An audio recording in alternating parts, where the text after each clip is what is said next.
그러면 지금은 어떤 사람들이 성공을 하고 있느냐가 또 중요해요. 그죠? 만약에 옛날처럼 대학을 나와도 영어를 잘해도 중국의 저 취직 박람회에 저 바글바글한 사람과 줄을 서서 경쟁을 해야 된다면 항상 어느 사회나 경쟁이 치열한 곳이 있고 경쟁이 덜 치열한 곳이 있기 마련이에요.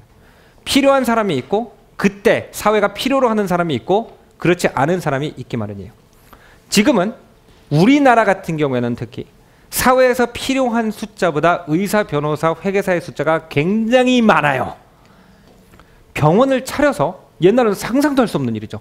정말 돈이 집에 많아가지고 개인 병원을 갖다 근사하게 차려놨는데 1년 있다가 집안 재산 다 터는 분들도 굉장히 많이 계세요. 이게 어디 우리 부모님 세대 상상이나 할 수 있었겠어요? 의사 선생님이 파산을 한다고. 근데 지금은 그만큼 사람들이 많기 때문에 성공은 거기에 있는 게 아니라 너무 많은 사람들이 이미 들어와 있는 곳이 아니라 다른 데 있다는 거예요. 자, 우리가 어떤 실수를 자주 범하냐면 지난 세기에, 그러니까 20세기에 의사, 변호사 이런 직업들이 돈을 굉장히 잘 벌고 사회적으로 존경을 받았기 때문에 그분들이 하는 일이 그 직업 자체가 뭔가 다른 직업보다 훌륭하다라고 생각할 수 있는 착각을 범하기도 해요. 그런데 생각해보면 의사, 변호사 선생님들이 물론 훌륭한 일을 하시죠. 의사 선생님은 아픈 사람 고치고 변호사는 무고한 사람들을 도와주고 이런 일을 하는데 그 직업이 세상에 있는 다른 직업보다 훌륭하다고 할 수는 없어요. 그죠? 청소를 하는 분도 필요하고, 그죠? 제가 여기 대구역에서 내려서 여기 학부모와 모여서 이렇게 소통을 하려면 제가 타고 온 택시 운전을 하는 분도 필요하고, 아니면은 학교에서 열심히 아이들을 가르쳐 있는 선생님도 필요하고, 다 필요한 사람들인데 단지 그 많은 훌륭한 일을 하는 사람 중에서 우리나라에서 서울법대, 서울의대 나온 의사, 변호사를 사람들이 존경했던 이유는, 특히 더 존경했던 이유는 그런 분들이 많이 없기 때문에 그런 거였겠죠. 근데 지금은 너무 많아졌기 때문에 사실은 그분들도 굉장히 많이 힘들어요. 그러면 세상은 어떤 사람들을 지금 찾고 있고 어떤 사람이 모자른지를 알아야, 그죠? 우리 자녀가 어떤 길로 가야 성공할 수 있는지를 알 수가 있을 거예요. 요즘 제가 뉴욕타임즈를 굉장히 열심히 읽는데 뉴욕타임즈에 읽을 때마다 사실 진짜 성공한 젊은이들은 굉장히 특이한 데서 나온다는 것을 알 수가 있어요. 예를 들어서 제가 굉장히 존경하게 된 청년이 있어요. 저보다 나이는 아는데 굉장히 존경하게 된 청년이 바로 이 말라위의 다위라는 정말 가난한 지역, 1년에 200달러, 한국 돈으로 3만 원 가지고 먹고 사는 다위라는 지역에서 내가 정말 존경하는 청년이 나왔어요. 바로 이 윌리엄 쾅쾅바라는 친구인데, 이 친구는 정말 가정 환경이 너무 안 좋아요. 일단 뭐 말라위 같은 나라에서 가정 환경이 좋기도 힘들지만 가난할 뿐만 아니라 또 아버지가 이 술을 드세요. 술을 드시고 집에 와가지고 가정폭력. 그래서 너무 힘들어가지고 윌리엄이 주변에 있는 영국 선교사 학교로 도망갔어요. 그래서 이제 선교사들이 너무 아이가 집에서 매를 맞고 그러니까 불쌍해서 그래 그럼 여기서 살아라. 그러고 애를 거기다가 숙소를 줘야 되는데 숙소가 없잖아요. 그래서 우연히 그 선교사들이 쓰는 책이 있는 교회 도서관에 갇혀 있었대요.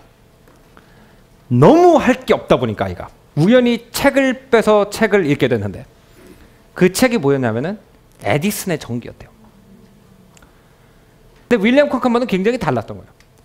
전기가 들어오지 않는 마을에 살고 있었기 때문에 이런 생각을 하게 됐대요. 만약에 에디슨이 발전기를 만들기 전에 미국 같은 선진국에도 전기가 안 들어왔다면 내가 이 에디슨이 되면 되겠네. 그럼 말라위에도 전기가 들어올 거 아닌가 이런 생각을 했다는 거죠. 이것이 독서를 할 줄 아는 아이와 그렇지 않은 아이의 차이예요. 일부러 시켜서 독서를 하는 아이는 책을 읽고 나서 그냥 무슨 내용인지 대략 잊어버리는데 어렸을 때부터 감수성과 책을 읽는 습관이라는 걸 심어놓으면 깊이 들어가요. 깊이 들어가서 자 그러면 에디슨은 아무도 발전기 만드는 법을 가르쳐주지 않았는데도 자기가 혼자 만들었다면 나는 에디슨 전기 보고 따라하면 되는데 더 쉽겠네 이렇게 생각을 한 거예요. 그래서 마침 말라위가 워낙 가난한 나라다 보니까 공업 폐기물장이 있었대요. 자기 집 옆에. 그 공업 폐기물을 갖다 주워 모았어요. 주워 모아서 에디슨 전기에 나온 그 내용을 읽고 그대로 발전기를 만들어서 이 암흑 같은 마을에 전기가 들어가기 시작했다고 해요. 윌리엄 쾅쾅바가 이런 일을 해내니까 선교사들이 깜짝 놀라서 이 발전기를 찍어서 유튜브에 올렸어요. 세계 사람들이 깜짝 놀랐죠. 수백만 명의 세계 지도자들이 깜짝 놀랐어요. 왜냐면 아프리카나 인도네시아나 이 인도나 이런 가난한 나라들의 생각보다 전기가 안 들어가는 도시가 상당히 많아요. 근데 세계적인 지도자들도 그런 늪지대라든지 사막지대 같은 데는 계속 막 지반도 움직이고 그러니까 어떻게 해야 아이들한테 전기를 공급해 줄 수 있는지, 애들이 공부할 때 등이 없어서 공부를 못 하는데 굉장히 골칫거리예요.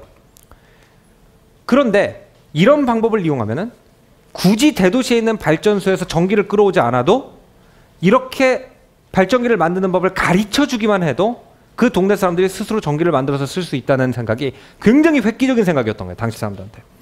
그래서 이 가난한 나라의 청년이 다보스 포럼이라는 전 세계 CEO들과 경제 리더들이 모이는 데서 10대 청년이 강의를 합니다. 자기가 강의를 해요. 말라위의 청년이 마이크로소프트 CEO를 가르쳤어요. 달트머스 대학이라는 미국 대학 총장이 이런 인재가 있으면 우리 학교로 모셔야겠다. 그래서 학교에서 전액 생활비와 학비를 지원해주고 달트머스 학교로 모셔갔다는 얘기예요. 이렇게 옛날에는 내가 지정된 공부만 잘하면 됐어요. 서울대를 나와서 S사나 뭐 이런 데를 들어간다. 그러면은 어차피 높은 자리에 있는 사람들이 다 미리 우리가 뭐 우리나라가 뭐 이제 전자사업에 집중을 하겠다 그러면 일을 만들어 놓고 몇 명이 필요하다, 몇 명 뽑아 이런 식으로 인재를 관리했기 때문에 대학만 잘 나오면 성공하는 게 어느 정도는 맞았죠. 그러나 지금은 어떤 사회냐면은 위에서 일자리를 만들어 주질 않아요. 이렇게 자기가 스스로 일자리를 만드는 사람이 있나 기다리다가 위에 정부나 기업이 저런 아이가 나오면 그냥 스카웃을 해가요.